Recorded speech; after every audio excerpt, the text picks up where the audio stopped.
Alright, before we get started, do me a favor, hit that like button, hit that subscribe button, and ring the little bell. Hey, what's going on, ladies and gentlemen?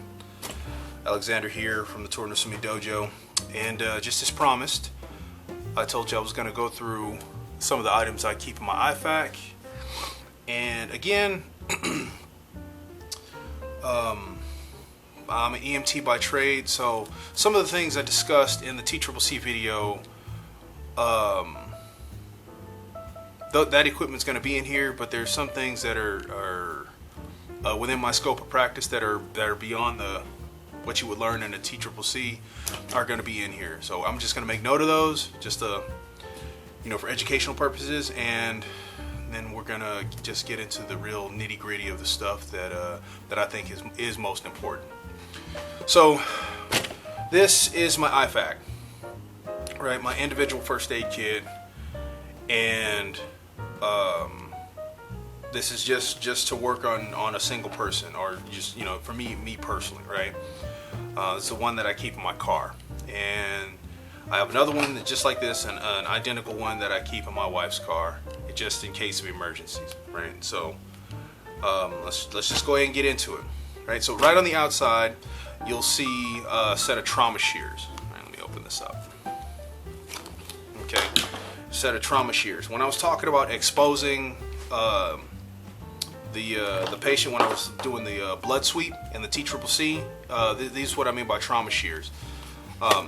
These are designed to get between belts, underneath clothing, that type of thing. They don't have any sharp tips.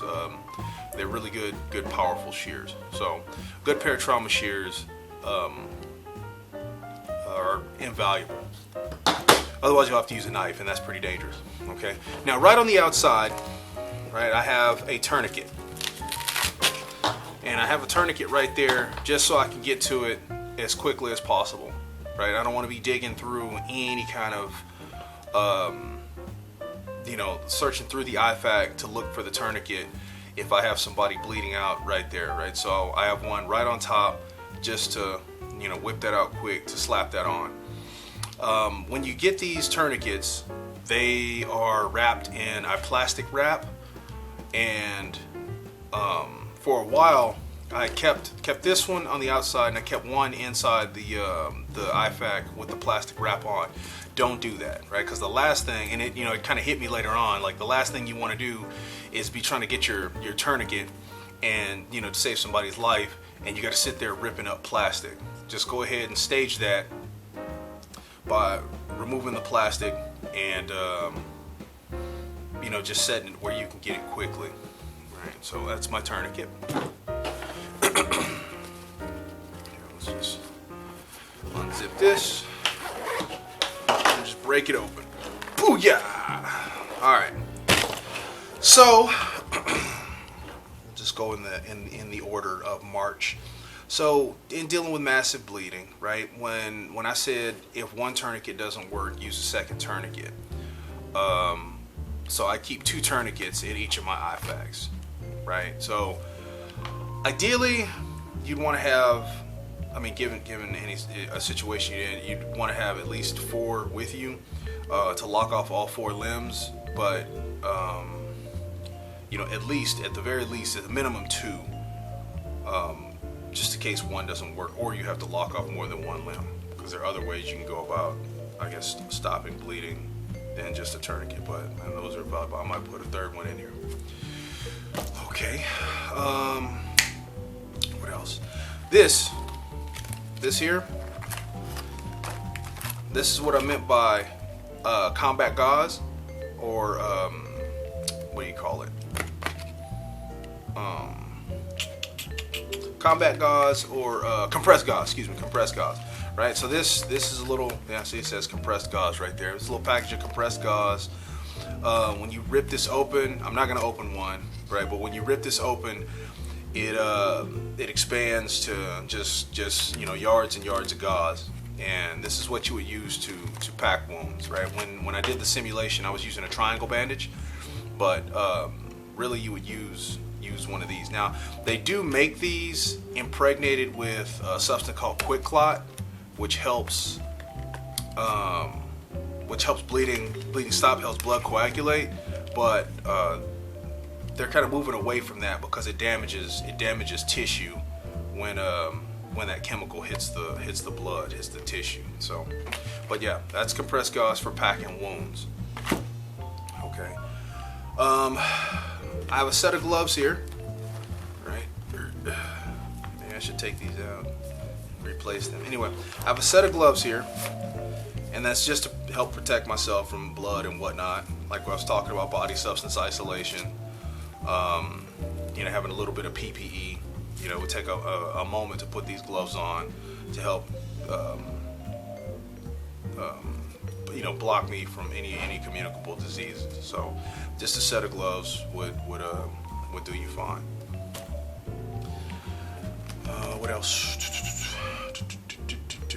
Now, for my Israeli bandage, right? I don't actually have an Israeli bandage or a compression bandage, right? So, what I did is I keep Ace bandages with me, and I've actually used this. Stopped at a car accident and actually had to use these, or use Ace bandages. I need to put those back in my wife's iPad. Anyway, so I have Ace bandages, and it's just a normal elastic bandage, that you would use for ankle sprain or something like that. And I couple that with just a sterile pad. Right, just a sterile surgical pad. Right, and that looks dingy. But this is clean, it's sterile, it's inside the package, right?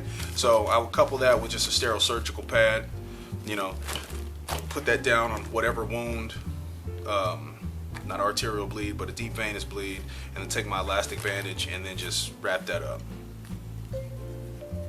So that's what I would use in place of an Israeli bandage, or to make my own compression bandage. Okay, so put that over there. Now we get into some a few different things. Oh, I gotta have the regular set of Band-Aids just in case one of my kids gets a cut on the finger or a knee or something like that. Right? So now let's go into some of the other stuff. Right? Some nice to haves. So this is, just a basic. Well, I guess I should take that plastic off in case I need that in a hurry. Yeah, that is melded to there. I'm gonna have to fix that. But this is just a pen light, and you can use a pen light for just a flashlight. I'm in the dark. I need to look and see what's in my IFAK. Or what it's actually used for is to check people's pupils, right? Because the pupils are supposed to react to light, right? So you can kind of check to see what's going on inside their brain by shining light in their eyes. And sometimes it will constrict, and if it doesn't, then that's definitely concerning. But just a little flashlight is just a useful tool in general. Also, like I was saying, if we're I'm kind of jumping ahead. I'll get back to that, right? So still an M, airway.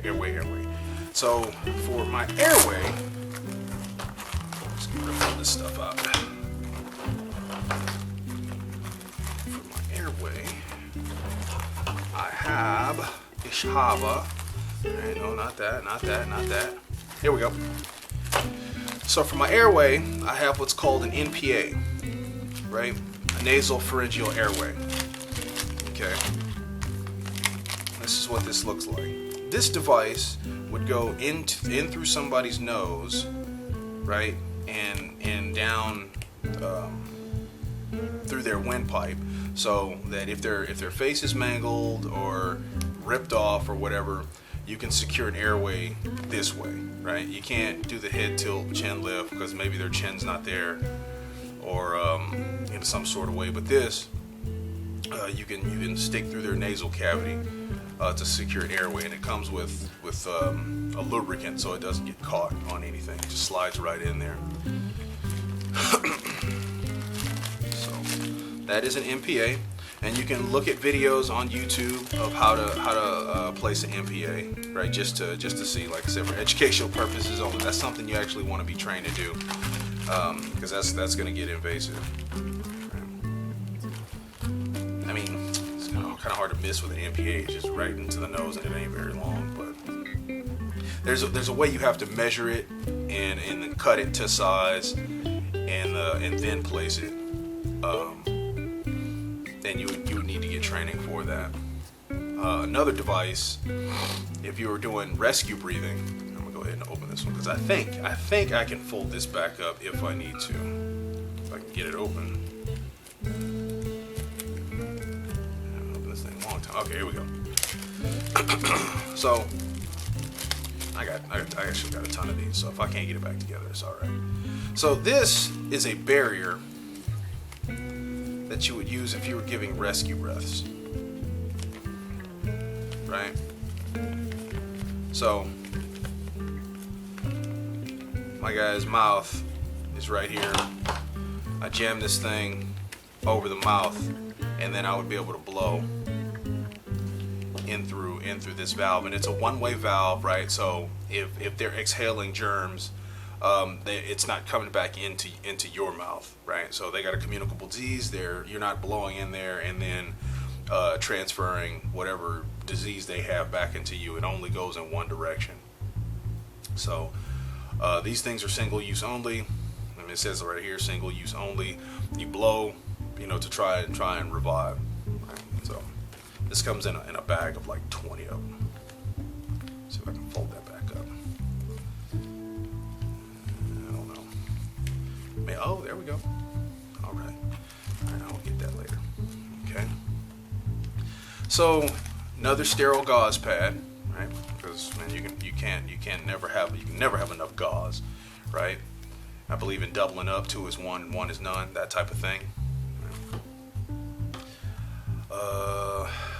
Respirations. Okay, so we got an airway, secure respirations, rescue breaths. Another thing, right? You can have what's called a pneumothorax, right? And I'm getting ahead of myself. Somebody can have a collapsed lung, right? And that can happen for a number of reasons, but you can have like a punctured lung, right? And if there's like for whatever reason, somebody slams into the steering wheel and one of the ribs punctures their lung, right? And as when the lung is punctured, air will start leaking out of the lung into that cavity that the lung houses, and you have to get that gas out, otherwise the lung will not inflate, right? So you have what's called a needle decompression, okay? And this needle is for needle decompression. There are places, you can look up videos, research this, but there are places on the torso that you can insert a needle. There's a 14 gauge needle, right? Just a catheter. You can insert the catheter and it will let the gas out and allow the lung to reinflate, right? There's one on the chest and then there's one on the side, kind of in line with the armpit, to help alleviate that. Now, if there's a hole in the chest wall, like a bullet wound, right? They got shot in the chest and it passed through, but for some unknown reason, or like you get shot in the chest, there's a hole in the chest to the outside world. You're gonna have to plug that hole, right? So they have what's called a chest wound, or excuse me, a chest seal, right? These two are chest seals, and they always come in pairs, right? Because you have one for the entrance wound and one for the exit wound, right? Because as the person's breathing, instead of the lung inflating, they'll just be sucking air in from the outside world, right?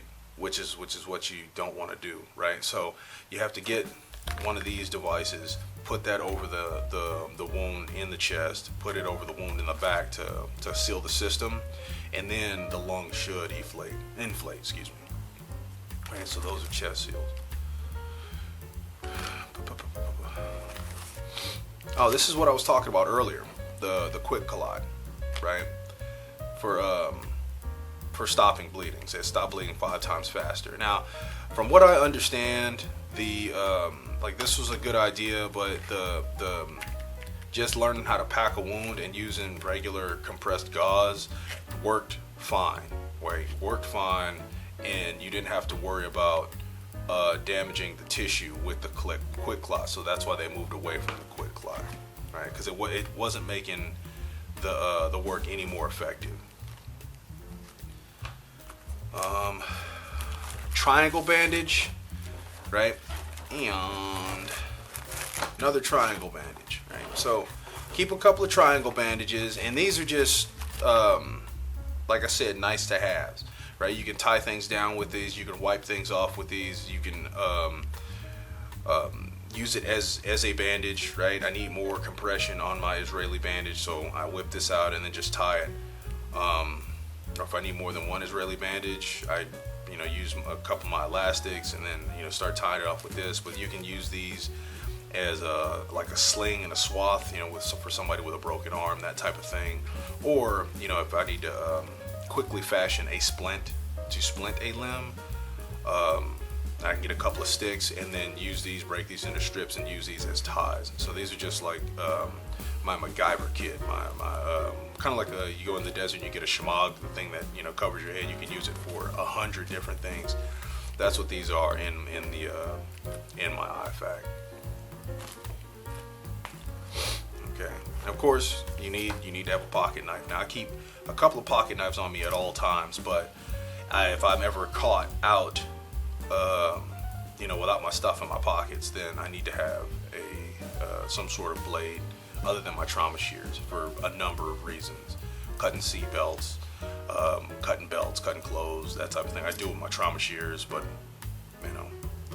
like I said, redundancy, one is none, two is one, that type of thing. So just a regular old Swiss Army knife, nothing really crazy.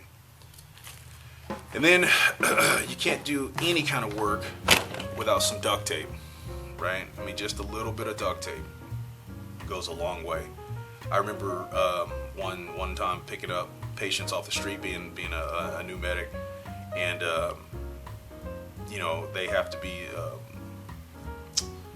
strapped to a spine board, keep their spine erect, and they teach you all these, webbing and spider straps and all that, and all the old medics are like, nah, just grab the duct tape, right? We get out there with the duct tape, one around the chest, one around the hips and waist, one around the legs, one around the feet, or about the knees and then the feet, and then go, right? And they'd rip, tape them to it, and it would hold, really strong enough to get them moved, of course, after putting on a C-collar or whatnot. Anyway, but once you get to the hospital, you don't have to untie anything. You just use your trauma shears and snip, and then they're ready to go. So this, you can use that to, kind of like a triangle bandage, except it's not going to absorb anything, but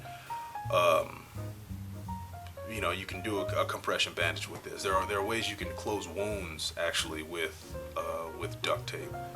Now that is a whole other set of skills that I don't have, but I know that it's possible. I have seen that. But a duct tape is just good to have. And if it needs to, if it needs to move and it won't, use a ball peen hammer, or a WD-40, and if it is moving, doesn't need to, then you duck it. So that's pretty much, that's it. That's all I have in my IFAK. So enough for the March algorithm. You know what I don't have? I don't have my I do not.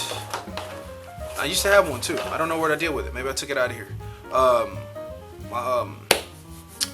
For hypothermia, I'm missing my Mylar blanket, right? Because that just shoves right in here. I don't know where my Mylar blanket is, but I'm gonna have to get one of those back and put it in here so I get the H right. So tourniquets, compressed gauze, mock Israeli bandage, right? For compression, right? Massive bleeding. Also the quick clot we're moving away from, massive bleeding. A for airway, right? Head tilt chin lift, but also the NPA, nasopharyngeal airway. R, respirations, right? So for rescue breathing, okay, just in case I need to breathe for them. Or chest seal, just in case I need to keep the gas in. decompression needle, just in case I need to get the gas out, right? So respirations.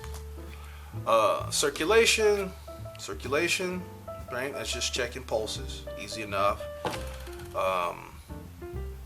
And H for hypothermia. I am missing my Mylar blanket, right? I'm missing my Mylar blanket, but you know, I got to do what I can with what I got. I'm gonna have to get one of my Mylar blankets to put in here, but that's it.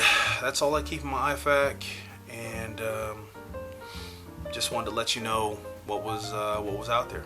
So I hope you got something out of this, and I suggest you build your own first aid kit, build your own IFAK, and get some training, like I said before. And yeah, that's it. Thank you for watching. Hit that like and subscribe button, and I will see you next time. Peace.